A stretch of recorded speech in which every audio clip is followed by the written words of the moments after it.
Olá você, seja muito bem-vindo ao nosso canal Fala Chefe. É um grande prazer estar aqui com você, estudante, amigo, aluno, pessoa que é interessada por temas jurídicos e hoje vocês terão assim uma entrevista brilhante. Eu falo hoje com meu querido amigo Tássio Lacerda Gama.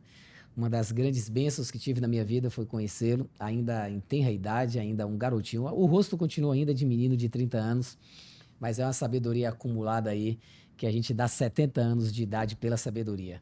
Tássio, grande prazer falar com você. Tudo bem, meu amigo?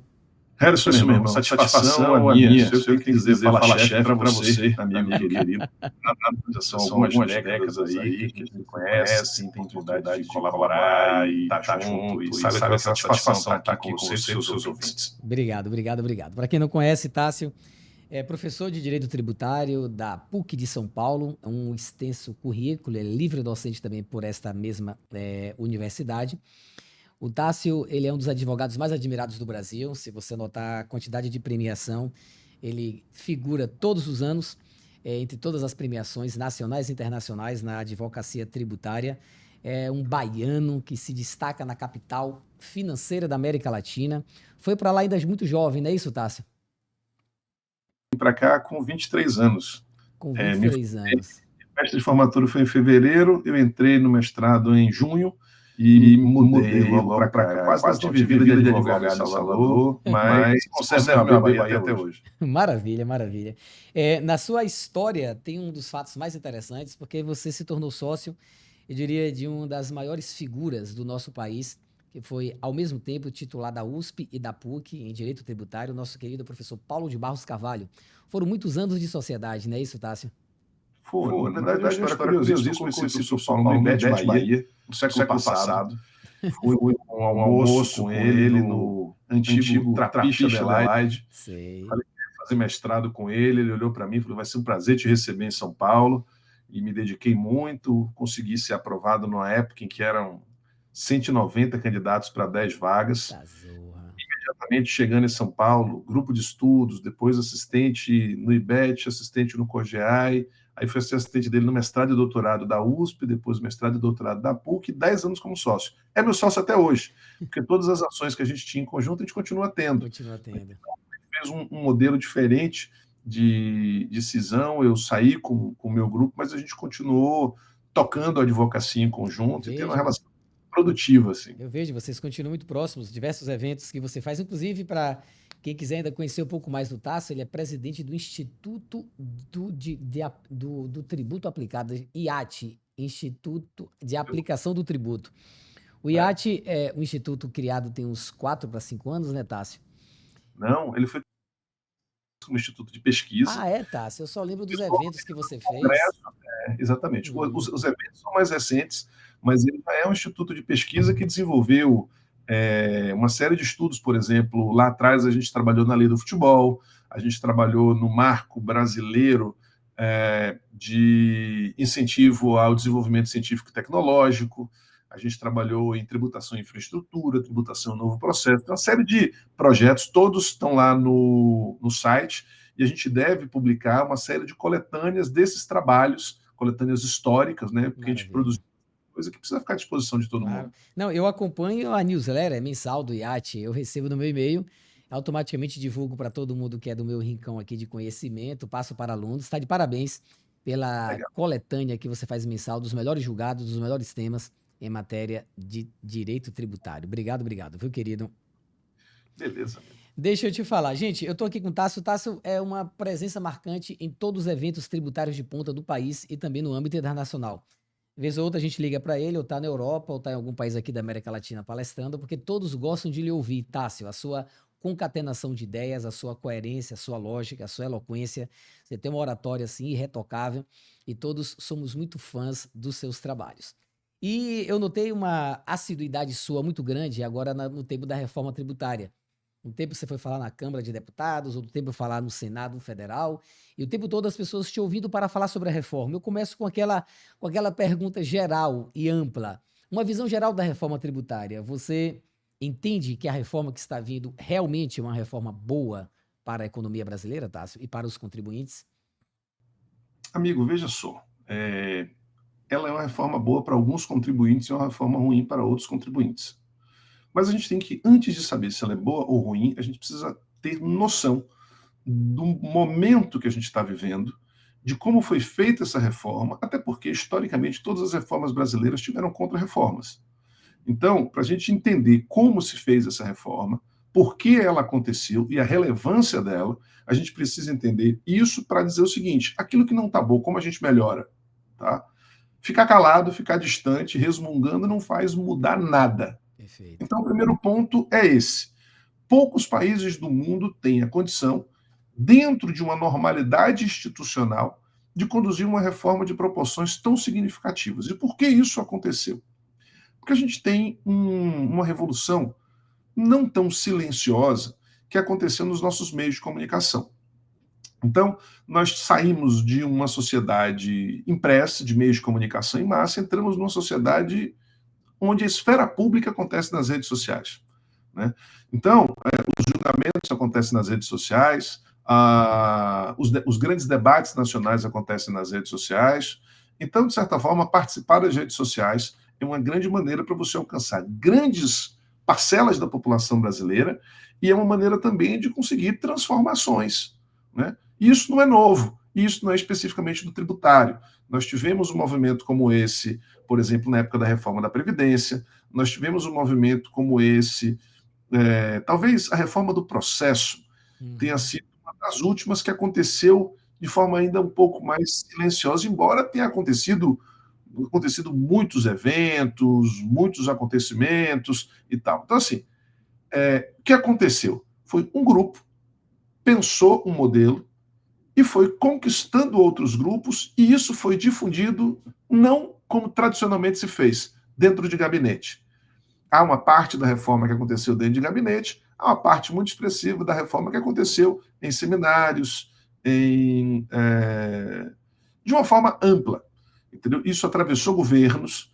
Então, assim, são dados muito importantes. As grandes reformas brasileiras ou aconteceram em regime de exceção ou aconteceram diante de crises iminentes. Essa é uma reforma que acontece sem regime de exceção, sem crise iminente.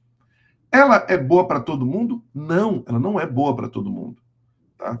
Ela vai obrigar uma mudança e muita gente vai sair prejudicada com essa mudança? Sim, ela vai mudar. Mas, por exemplo, o Plano Real, sem querer comparar as benesses do Plano Real às benesses dessa potencial reforma tributária, ou dessa efetiva reforma tributária, os efeitos potenciais dela, sem equiparar uma coisa ou outra, o que a gente tem, fundamentalmente, é uma transformação muito importante que demonstra a vitalidade das instituições democráticas brasileiras. O Congresso está mais forte, o Congresso quer ter voz ativa, o Poder Judiciário vai participar de uma terceira etapa dessa reforma, né, diferente do que imaginam Como os é que economistas. seria essa terceira etapa? O sistema jurídico brasileiro ele é definido judicialmente. Não é Entendi. uma emenda à Não Constituição. seria uma participação prévia, seria o afunilamento jurisprudencial pós a reforma, não é isso? O direito tributário brasileiro é definido também pela jurisprudência. Minha principal crítica a essa reforma, depois de reconhecer o grande mérito dela ter acontecido, independente de qualquer coisa, eu já tive a oportunidade de falar para pessoas relevantes dentro dessa reforma, que, olha, independente do conteúdo da reforma, parabéns por ter feito a reforma. Acho que o sujeito não gostou muito. Ele achou que eu estava sendo irônico, eu não estava. Entendeu? De fato, é uma coisa muito importante que uma reforma dessas proporções tenha acontecido no país. Agora, em primeiro lugar, da mesma forma que não foi o texto que o governo apresentou, vamos lembrar aqui como é que foi que o governo apresentou a PEC 45. Sem exceção, alíquota única, e o que a gente teve foi um trabalho intenso de mudança, de criação de exceções, de criação de regimes, de convencimento, de criação de narrativas, de mudanças. As críticas históricas que eu fiz, graças a Deus, quase todas foram emplacadas. Né? Educação e saúde não pode ter tratamento igual, isso deu certo. Saneamento básico, por exemplo, foi uma crítica que eu fiz que não deu certo. Mas não deu certo, deu certo no Senado, ela não passou na Câmara, só que a gente vai resolver o problema do saneamento, em grande parte, por meio dos contratos públicos de longo prazo. Então, é uma reforma que é viva, é uma reforma que está se transformando, é uma reforma que foi feita para beneficiar a indústria, o que é um acerto. A indústria merece ser beneficiada. Do ponto de Agora, vista, do ponto de vista setorial, a gente pode dizer que a indústria está sendo mais beneficiada do que os outros setores, comércio e serviços. indiscutivelmente, quem tem Perfeito, muito perfeito. crédito, É, porque a alíquota efetiva, né? Quem tem muito crédito tem menos alíquota efetiva. A indústria é quem tem mais crédito. Né? perfeito. E do ponto de vista É, do saneamento, qual foi a crítica que você fez, Tássio? na verdade, hoje saneamento não paga ICMS nem ISS. Perfeito. A pagar IBS, CBS, a alíquota de, né, quem sabe. Vou até vaticinar, eu acho que essa alíquota não vai ser tão alta, não vai ser uma alíquota de 26%. Eu acredito que essa alíquota vai ser uma alíquota de 23%. E aí, em um Mas, determinado momento ali, houve uma manifestação de alguém do governo falando isso, e depois voltou atrás, porque se reconhecesse ia ter que abrir a sessão demais. mas Então, saneamento está dentro das alíquotas diferenciadas, não, específicas, aquelas favorecidas, não? Tratamentos, não, não? não está. Há um movimento de equiparação de saneamento à saúde. Tecnicamente, eu acho que tem problemas muito sérios, né, porque Entendido. não é qualquer Porque, coisa. se para o estudante de direito tributário, só para lembrar, no passado a gente queria tributar a água que é canalizada, a gente queria tributar como se fosse mercadoria, e o Supremo derrubou essa tese, não incide ICMS. Perfeito? Isso, E perfeito. sobre o serviço de saneamento, a gente paga uma taxa de esgoto, a depender da, da região, como isso é, se é municipal, se é privado, não é? A gente paga e sobre aqueles valores ali, as concessionárias, elas não pagam o ICMS também. No máximo, o ISS, a depender do caso, mas a maioria tem imunidade porque tem serviço público ali vertido naquela interpretação extensiva, não é isso? E você está me dizendo que a partir de agora vai ser reformulado tudo isso e poderão, as concessionárias, as permissionárias pagariam o IBS e a CBS sobre o valor daquela conta, é isso? Exatamente. Caraca, é um custo muito alto. Hoje a gente não consegue, com o valor que os cidadãos pagam, a gente não consegue dar o tratamento devido, porque o que se arrecada é muito pouco ainda. Imagine se houver tributação sobre isso repassada para o consumidor, realmente é um tema que merece um tratamento diferenciado, doutor Tássio, concordo com você. Na verdade, a gente trabalhou, eu fui contratado pela Associação das Concessionárias Privadas. Meu escritório a gente fez eventos, publicamos artigos e fizemos um movimento para dar consciência de que onerar a população com um bem tão essencial e com muitas externalidades positivas. Só para você ter ideia, um único dado: cada real investido em saneamento equivale a uma economia de R$ 4 gastos em saúde. Não, isso não existe. Parece É, que quer dizer que a gente dados tem um orçamento bilionário em saúde para resolver problemas que com saneamento a gente teria resolvido antes. A gente mata o problema na raiz e não na ponta, né? Uma parte deles, né? Uma parte deles. Interessante, Então, interessante. assim, o saneamento também não está onde está à toa. Então, existe um histórico de descaso, porque as pessoas não veem cano embaixo da terra. É, Índices de saúde, assim, mas esse negócio é tão importante, isso é tão significativo que o Brasil fez uma transformação no marco, e a gente ainda precisa de uhum, alguns anos para saber se ela, de fato, alcançará aquilo que se pretende, mas existe uma perfeito. meta de universalização, então o Brasil vai ser sobremaneira onerado no momento em que há um compromisso legal de expansão da Perfeito. rede, para que haja universalização. Então, é muito ruim que isso aconteça, mas a gente está ali trabalhando. Então, o que a gente conseguiu que não estava no projeto do governo? Regime de caixa para pagamento com o poder público. Então, quando o poder público atrasa, não precisa recolher IBS e CBS antes. Pronto.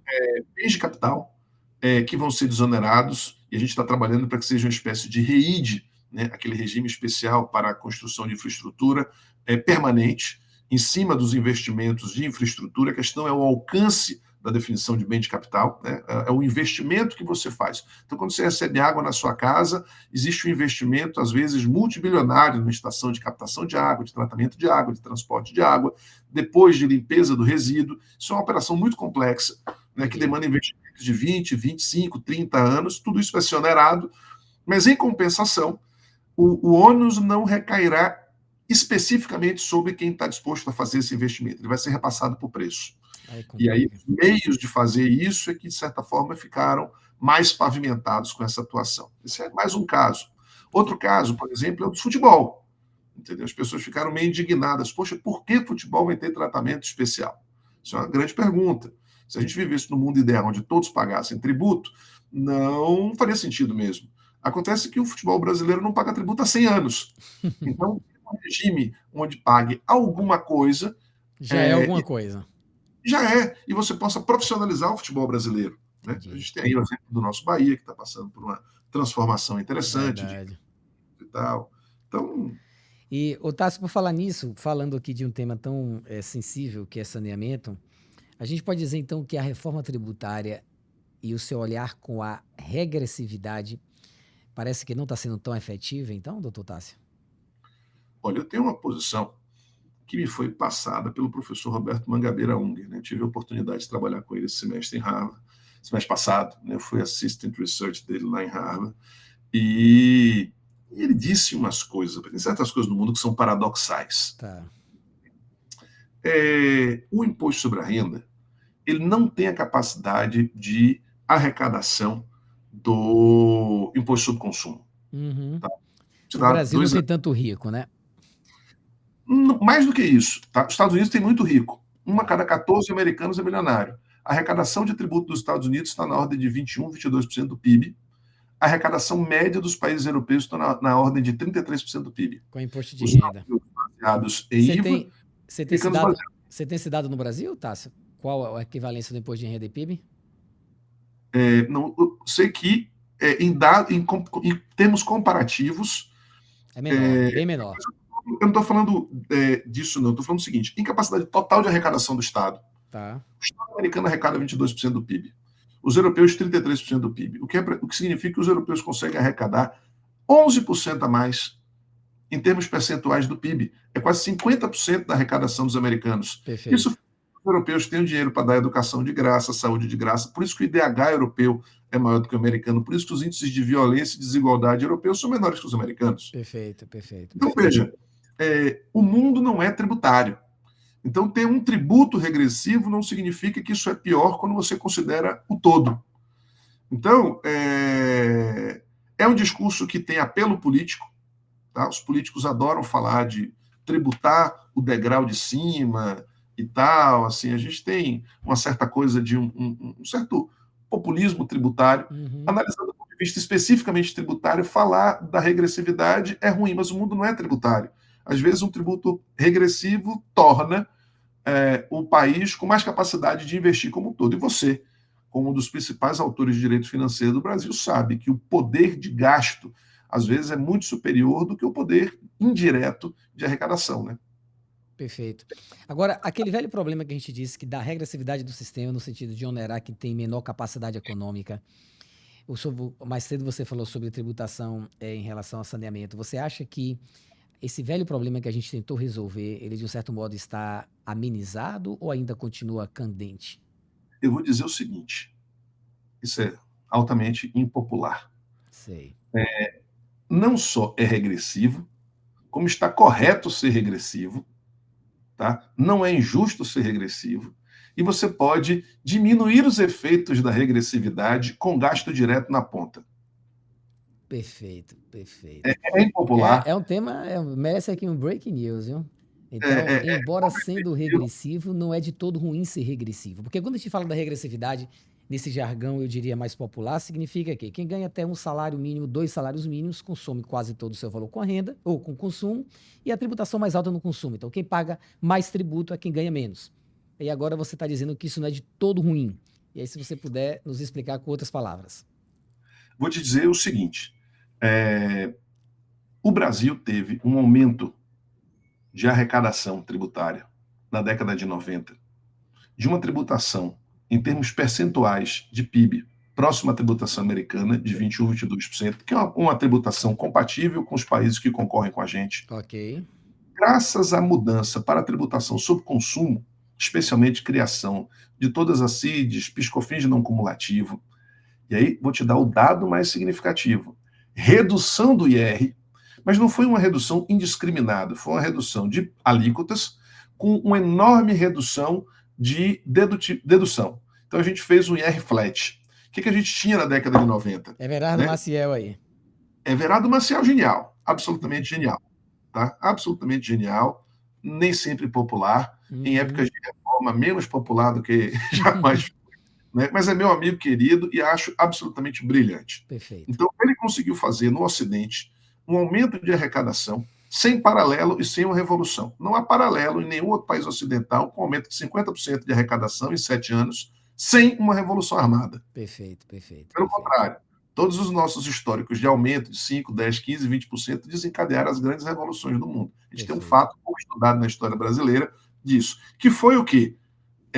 Colocar rico para pagar menos, pobre para pagar mais. Isso está certo? Não, isso está intuitivamente errado. Mas o tributário não é intuitivo.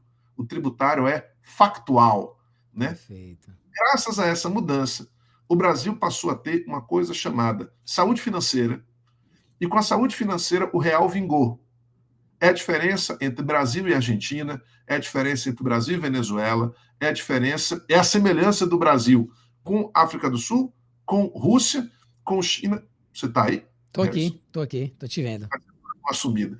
É a diferença do Brasil com vários países em desenvolvimento que compõem os BRICS. Tá. Entendeu? O Brasil fez uma transformação, né, com demonstração de vitalidade institucional que faltou à Argentina. A Argentina tem um IDH muito maior que o nosso. Era há 20 anos um país, e ainda é, se andar em Buenos Aires hoje, empobrecida, é mais segura e civilizada que qualquer cidade brasileira. Perfeito, perfeito. Tem índices de desenvolvimento humano, que eu acho que são índices que verdadeiramente importam, né? Porque Uhum. o petróleo desequilibra a coisa, riquezas naturais desequilibram. Então, às vezes, você tem a sensação de ter um pibão, como já se disse no passado, sendo que isso não reverbera para a população. A população argentina é uma população muito mais educada, muito mais bem atendida pelo Estado argentino do que a brasileira. Daqui a pouco a gente vai falar, muda para a Argentina. Não. Mas dizer o seguinte, graças a isso, a gente conseguiu ter um país mais respeitoso com o pobre, paradoxalmente, tendo uma tributação menos respeitosa com o pobre. Por quê? Porque a tributação é um pedacinho do mundo, gente. Direito tributário é o todo.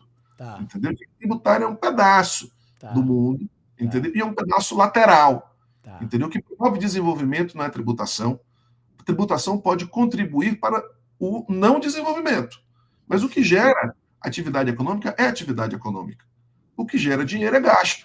Então você está me dizendo que se é uma pessoa que ganha um salário mínimo e consome quase tudo, a maioria do consumo hoje está isento do IBS, praticamente isento. O pouquinho que gasta com as concessionárias, aquelas tarifas, vai ter um certo cashback, um valor pequeno.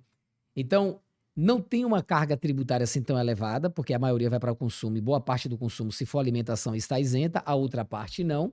Agora, as políticas sociais que voltam para eles meio que compensam até com folga essa carga tributária, porque tudo não é só tributo. Seria mais ou menos esse o fechamento? Isso, meu irmão. Então você tem um SUS. Só que a pessoa pergunte ao lado aí quanto você gastou de vacina na pandemia. Entendido. Então, o Brasil foi o país que fez a maior devolução de massa salarial do planeta. Perfeito. Sabe qual foi o grande problema da reação do Estado brasileiro na pandemia? Briga com as grandes emissoras de TV que não foram parceiras para divulgar o que o Estado brasileiro estava fazendo. Perfeito. Em 25 anos de atividade profissional, não vi uma extrafiscalidade acontecer de maneira tão intensa como aconteceu. A gente teve dificuldade para identificar e entender tanta coisa boa que estava acontecendo. Perfeito. Foi tanta coisa boa que quando o ministro da Fazenda descobriu, tentou acabar com tudo. Entendeu? Foi algum burocrata muito eficiente que conseguiu pensar um pacote de ações maravilhoso. A gente tem que problema, divulgação. Perfeito. Entendeu? Perfeito. Então, assim, o Estado, para fazer isso, tem que ter dinheiro. Né? Então, a gente tem o trade-off que a gente tem que escolher. Ou a gente reduz a tributação sobre o consumo, que é a nossa maior capacidade de arrecadação, mas o Estado também fica um pouco ausente em relação a algumas políticas, ou a gente aumenta e devolve isso em políticas públicas, educação gratuita, saúde gratuita e outros serviços básicos, estradas e outras coisas que essa arrecadação permite. Mais que isso, porque eu sou tributarista, então eu não posso pensar só no todo. Do ponto de vista de direito tributário, a gente precisa desenvolver algumas práticas contemporâneas. Não teremos a oportunidade de ter um sistema que funciona tantos anos sem reforma. Não teve reforma, mas a última reforma foi feita por Fernando Henrique Cardoso, de maneira silenciosa, tá? Para dar viabilidade ao plano real. Há teorias que dizem que a inflação é uma questão de desconfiança. O dinheiro perde valor porque o Estado é obrigado a pagar mais juros porque não confiam na capacidade do Estado de arcar com juros. O que aconteceu na Perfeito. década de 80, década perdida?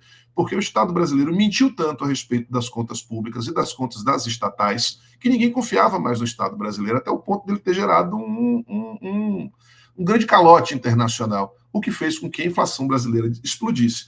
Quando você tem um país que arrecada suficiente, as pessoas confiam nas nossas contas. Porque, a despeito de todas as crises que nós passamos, o real não explodiu. Né? Porque a gente tem 350 bi de caixa externo, que é mais importante e relevante do que qualquer arcabouço fiscal, trava de gasto ou qualquer outra coisa. Você sabe disso melhor que eu. Entendeu? Então, assim, mas do ponto de vista exclusivamente tributário, tem que lutar sim. Prestador de serviço não tem como dar como garantido. Acho que a grande transformação do momento que a gente vive é que as pessoas estão sendo chamadas a serem senhores do próprio destino. Entendeu? Antigamente, quando você tem um regime de exceção à grande crise, alguém enfia a goela abaixo uma reforma e passa. Né? O ministro da Fazenda agora disse uma coisa interessante, que foi: essa não é a reforma que o governo queria, mas também não é a reforma que os opositores da reforma queriam. Então, esse encontro é um encontro só virtuoso. Entendi. Faz sentido. Perfeito. Virtuosíssimo.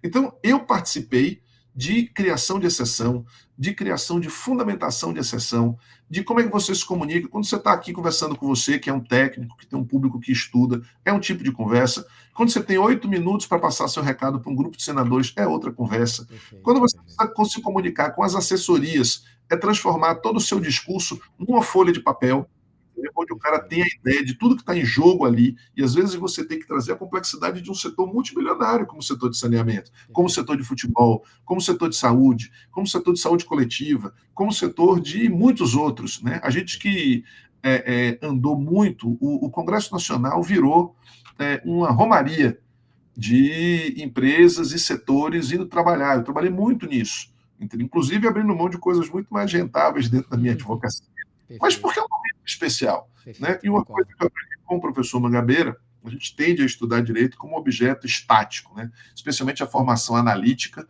O direito é um objeto estático, que você fatia, delimita, por mais que você contribua com a construção dele, é aquele objeto. Né? Uma coisa interessantíssima que eu aprendi em Harvard é que você, na verdade, tem que ser agente do processo de transformação social.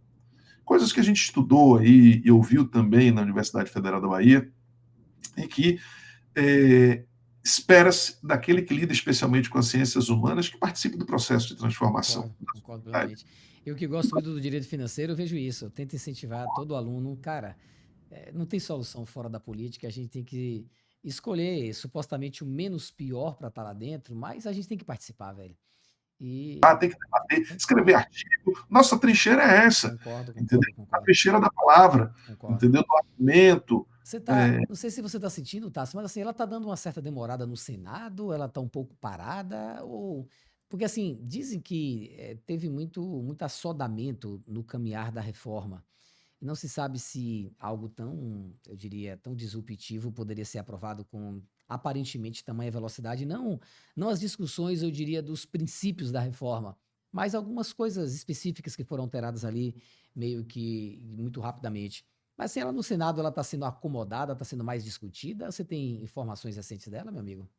Está sendo mais discutida. O Senado é menos sujeito ao rolo compressor. Perfeito. Acho que vai esse ano, acho que aprova esse ano.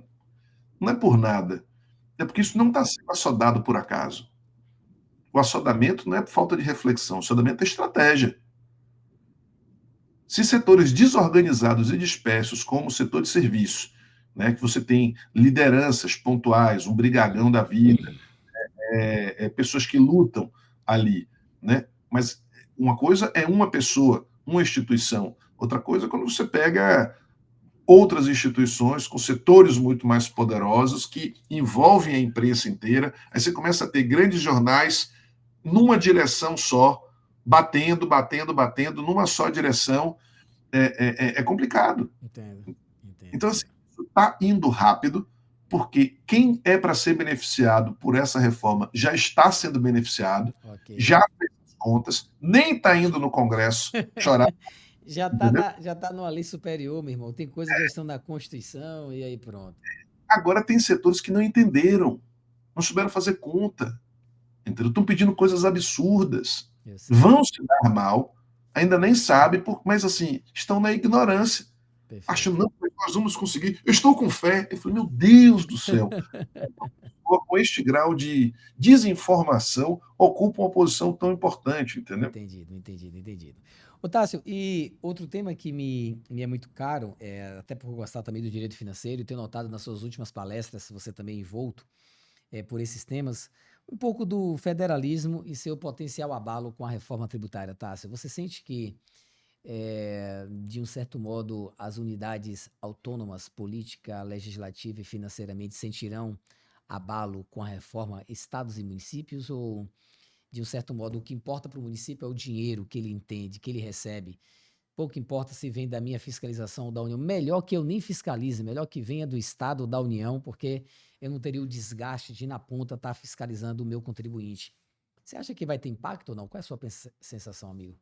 Amigo, eu tenho posição fixada sobre isso desde 2008, na minha tese de doutorado, repetida em todas as edições do meu livro de competência, em todos os artigos que eu escrevi depois sobre o tema. Unificar tributo não viola pacto federativo, no meu ponto de vista. Perfeito. Tá? Para que você tenha a federação, é necessário que você tenha autonomias e você tenha estratégias para assegurar a autonomia econômica. Tá? Vou te dizer só o seguinte: você sabe muito bem, 3/4 dos municípios brasileiros não instituem nem arrecadam tributo, vivem de repasse. Ok. Se instituir e arrecadar tributo é fundamentar a federação, a gente tem 3/4 dos entes federativos fora da federação, Que não são autônomos. que Perfeito. não são autônomos. Ou, por exemplo, talvez a gente não possa dizer que a Alemanha é uma federação. Os alemães, né, se auto-intitulam uma federação e talvez eles estejam enganados e nós, a nossa doutrina certa, porque aquilo lá não é uma federação, já que cada um não institui os impostos necessários à sua manutenção. Então, a gente tem modelos de tributação compartilhada. O Simples é um grande Perfeito. balão de ensaio. O ITR é outro grande balão de ensaio, onde você tem legislação criada por um, fiscalização. A grande questão que a gente está tendo aí não é, por exemplo, uma criação de algo totalmente novo. A gente está tendo amplificação de relevância. Se você me disser que o Simples representa 2% da riqueza brasileira, está certíssimo. Entendeu? Então, eu estou mais preocupado não com a PEC 132 é totalmente inconstitucional porque violou o Pacto Federativo. Sabe qual a chance disso emplacar? Zero. E eu tenho um Perfeito. profundo compromisso em discutir coisas que são minimamente viáveis. Perfeito. Entendeu? Perfeito. Eu Perfeito. tenho Perfeito. outras coisas que me preocupam muito mais. Por Entendido. exemplo, fim dos benefícios fiscais. É dinheiro da União. Que a Receita Federal vai analisar quanto deve ser compensado e tem uma série de hipóteses de não compensar, inclusive faltar dinheiro. Então, por exemplo, se a União não der R$ 1 de compensação por falta de fundos, nos fundos de compensação setoriais, nos 180 bi, a cada ano, não tem dinheiro, a Receita não deu, está autorizado por lei. Então, a doutrina, no lugar de ficar falando, a federação, a justiça e tal, tem muita casca de banana Uhum. própria de quem fez a legislação para si mesmo pensando no contencioso.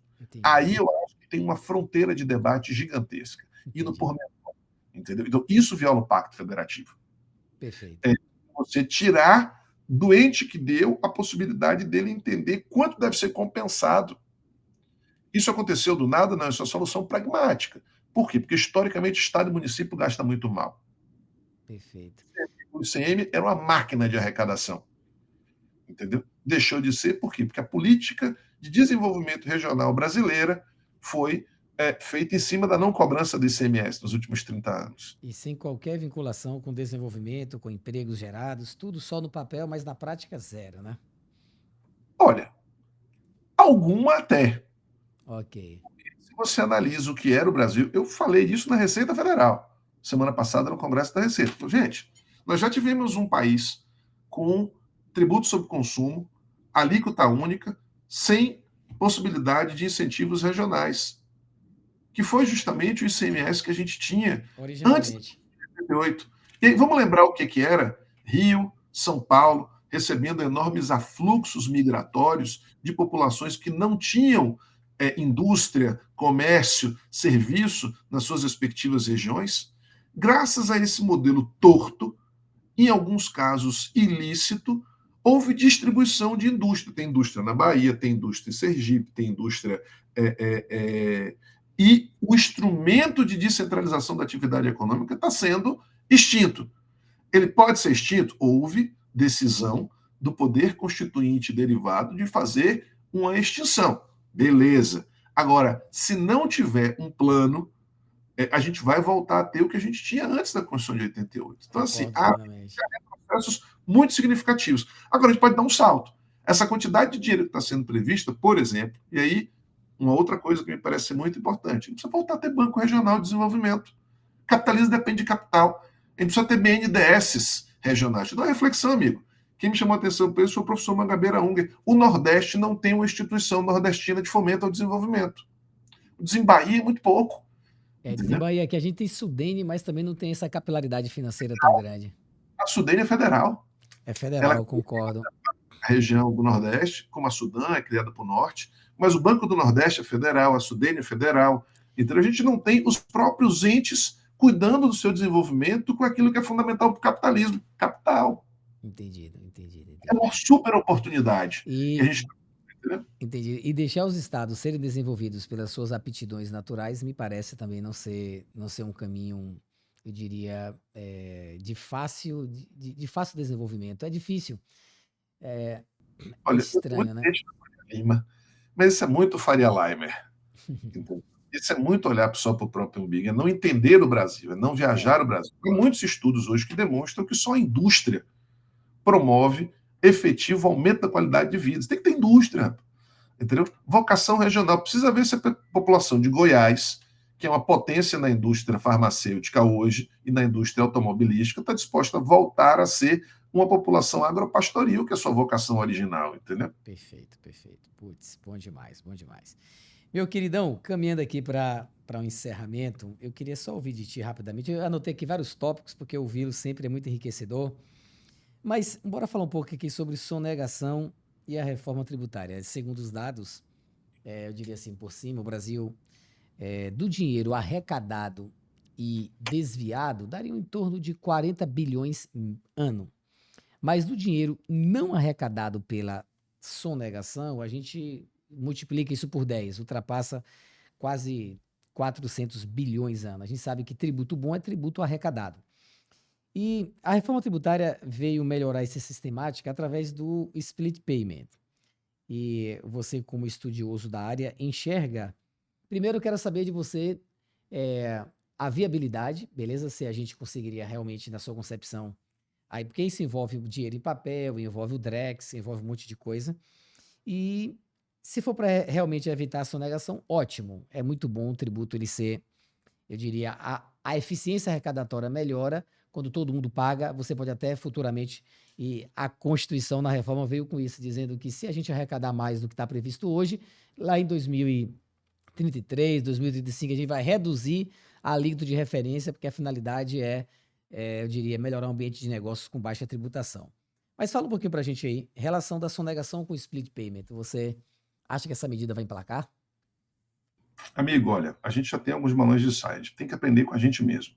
Tá? PIS e COFINS já cumpriu boa parte da promessa de redução de sonegação. Tá? PIS, COFINS e Simples. Qual o nosso grande problema histórico?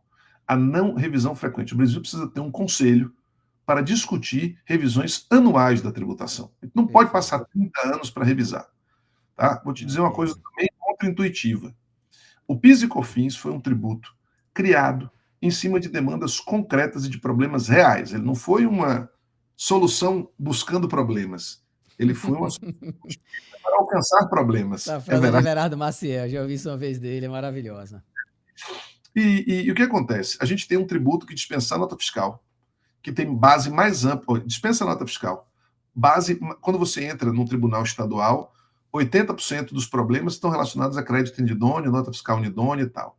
O PIS/COFINS acabou com isso. Okay. Tá? Guerra fiscal. Não tem mais porque é um tributo com legislação federal. Não tem guerra fiscal de PIS e COFINS. E outra coisa, você tem base muito mais ampla do que bens e serviços, que é receita bruta. Ok. Tá? Base ideal dos sonhos, não, mas foi uma base que a gente passou 25 anos amadurecendo jurisprudencialmente. Quando a gente amadurece jurisprudencialmente, hipótese, base de cálculo, tudo, ali que vê os caras e zeram premissa. Então, um desastre. Tá? Então, essa coisa da não cumulatividade, reduzir. Eu te dou vários setores concretos. Então, por exemplo, o setor de eventos, o setor de. Por exemplo, você praticamente não tem mais sonegação de tributo no audiovisual, por uma razão. Você precisa ter nota fiscal de tudo para o americano que está contratando você aqui te pagar.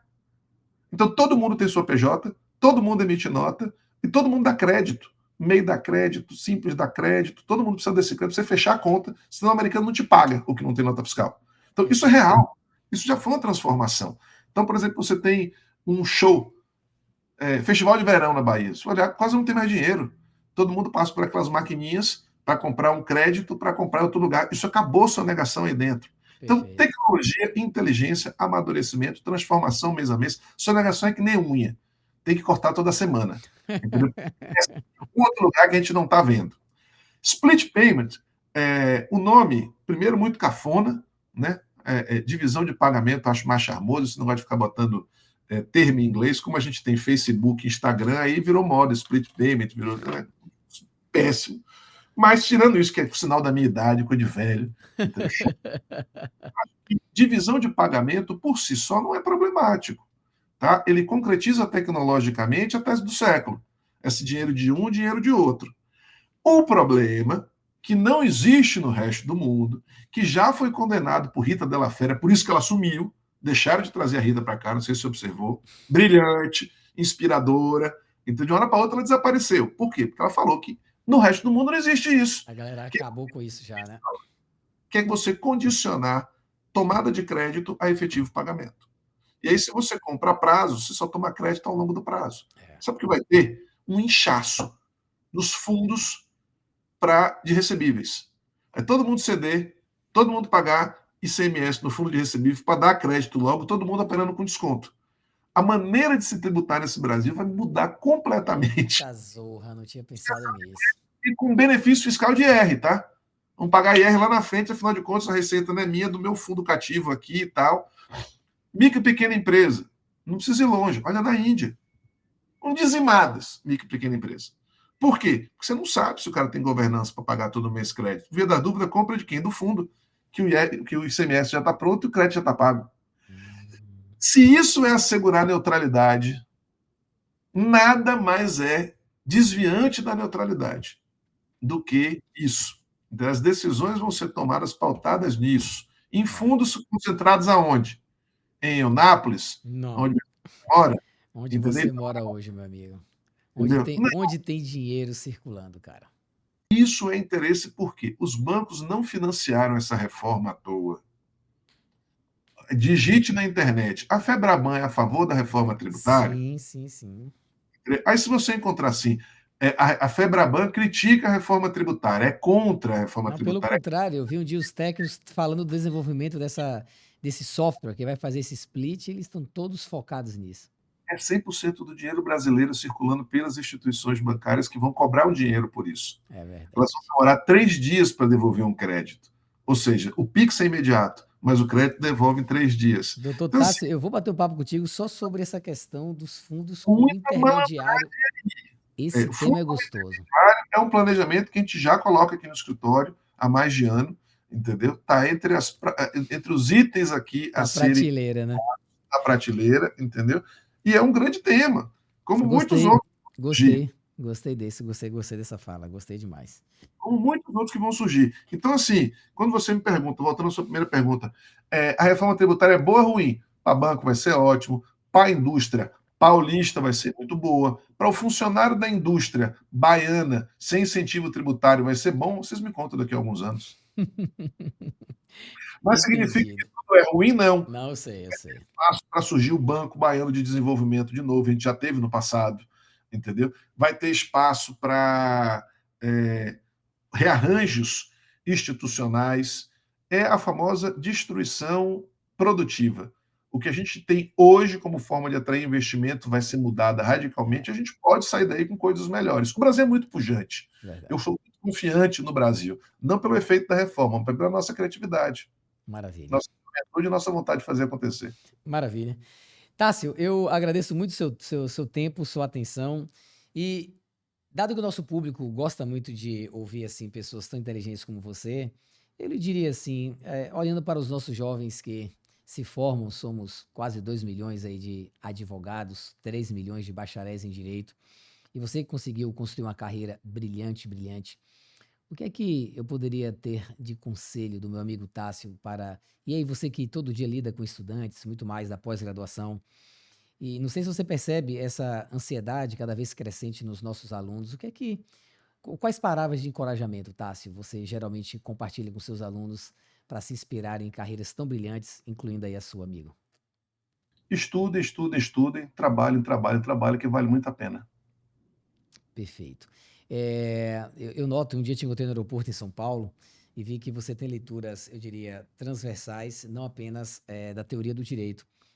E tem algum tipo de livro, Tássio, que mudou sua vida, que deu alguma virada, ou é o conjunto de muitos deles, não existe uma virada? Muitos livros que foram muito importantes para mim. Como eu queria ser professor, eu fui orientado, quando eu ainda era aluno de graduação da Universidade Federal da Bahia, a conhecer o Brasil. Tá?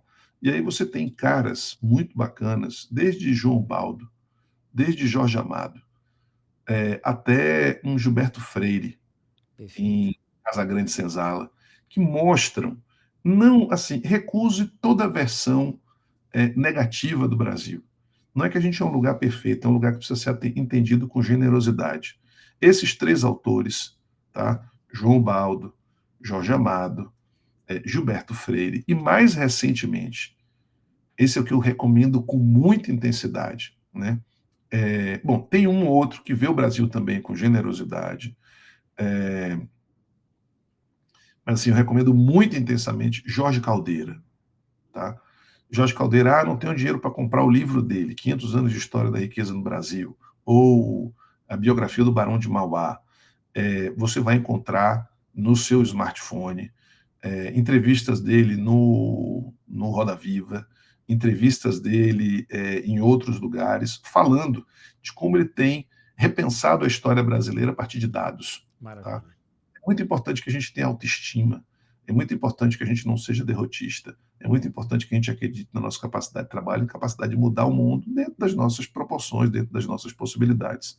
Eu acreditei muito nisso e me associei a pessoas que me inspiraram nessa direção, como o professor Paulo de Barros Carvalho, como o professor Roque Antônio Carrasa, mas também como amigos, né, como o professor Harrison, como o professor Fred Didier, como o professor Caymmi, como professor e uma série de outros novos e antigos que desenvolvem temas aí de uma forma séria, dedicada, estudiosa, aperfeiçoando os seus talentos. Né? Não olhem para um Harrison que tem a vida inteira de trabalho, achando, poxa, mas eu não sou que nem o Harrison. Mas ele está trabalhando, ralando assim a vida toda.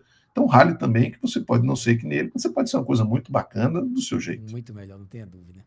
Para arrematar, eu quero que você faça o convite. No mês de abril do ano que vem, teremos o nosso iate em Trancoso, né? Assim, Isso. então, eu já vi a data. Minha esposa, ela vai ter filho agora em fevereiro. Eu quero ver como é que vamos comportar no ano que vem.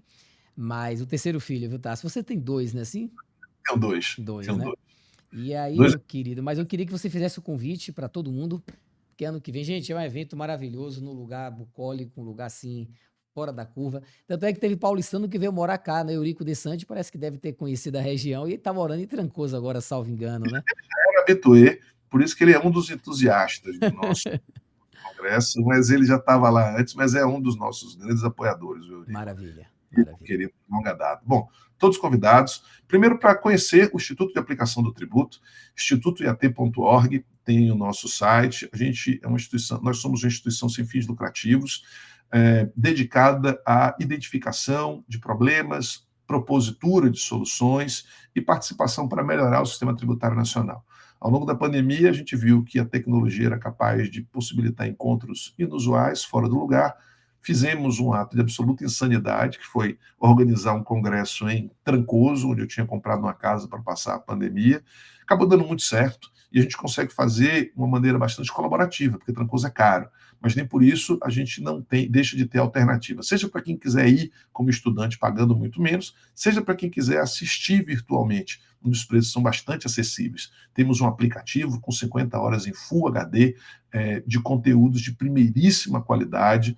Temos, em muito breve, um podcast divulgando mesas históricas que aconteceram no Congresso. A gente está indo para a 4ª edição ano que vem, com tempo suficiente para todo mundo se programar, se organizar. E a gente faz parcerias com muitas instituições, tá? Para criar condições e, sem medo de errar, é o congresso que mais tem tecnologia hoje, porque a gente consegue fazer tudo dentro do aplicativo, e é o congresso que viabiliza a participação de pessoas de maior diversidade de regiões, tá? Com a ampla interação entre poder público e poder privado. Eu sou um entusiasta desse congresso que conta com apoiadores aí, como meu amigo.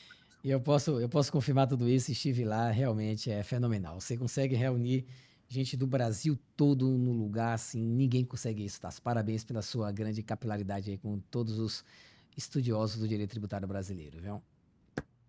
Meu Beleza, amigo, obrigado. muito obrigado pelo seu tempo, obrigado pelo carinho, e você enriqueceu muito a minha vida e a todos que assistirão esse podcast. Maravilha. Abraço, pessoal. Obrigado pelo convite. Foi um prazer. Valeu, tchau, tchau, um abraço.